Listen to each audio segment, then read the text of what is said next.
peacock lived in the garden of a big house. There was a wall all round the garden, and when people looked through the big iron gate, they cried, "Oh, look! A peacock! Isn't it beautiful? It's spreading out its gorgeous tail," they cried. "Look at those lovely feathers, all those greens and blues and gold. Did you ever see anything so beautiful?"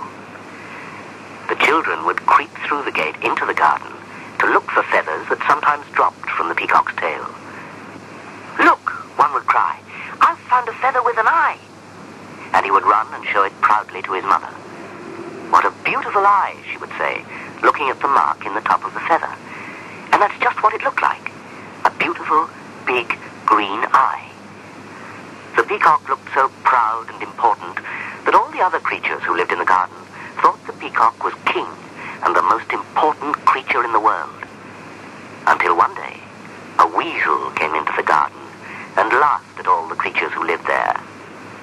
"The peacock isn't king," he said. "I've been all over and I know.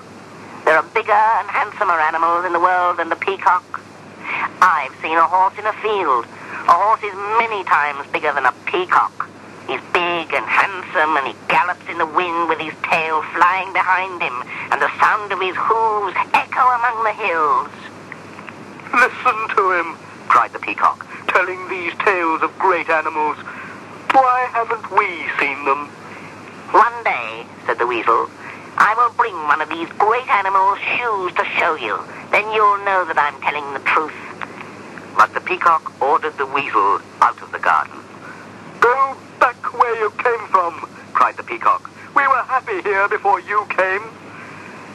So the weasel went off to find a horseshoe. He trotted over the fields till he saw a big brown horse nibbling away at the grass. "Could I borrow one of your shoes?" asked the weasel. "I'm using them," said the horse. "See for yourself." And he kicked out one of his hind legs and showed the weasel the bottom of his foot. "What a beautiful, shiny iron shoe," said the weasel. "Couldn't you lend me one for a short time? I'll bring it back." "Well," said the horse, "one of them is a bit loose. I suppose I could kick it off. But I'd better not. If I have one shoe missing when the farmer comes to take me to work, he'll want to know where it is, won't he? If I say to him, 'Oh, I lent it to a weasel for something or other,' there will be a fuss. What do you want it for, anyway?" "Well," said the weasel, "there's a peacock who doesn't believe in horses, so I wanted to take him a horseshoe to show him I'm telling the truth." "Well, in that case," said the horse, "why don't you go to the blacksmith? He makes shoes for horses." "I will do that," said the weasel. So off he went.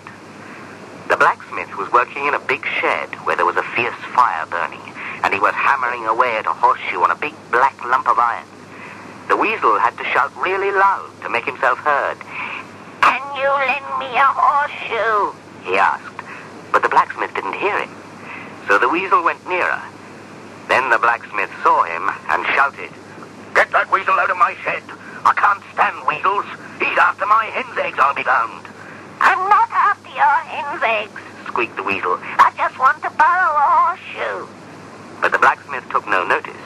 He just picked up a piece of coal and threw it at the weasel, who ran away as fast as he could. "Well," panted the weasel, "I'm not going to bother anymore. Let the peacock think what he likes." And the peacock did.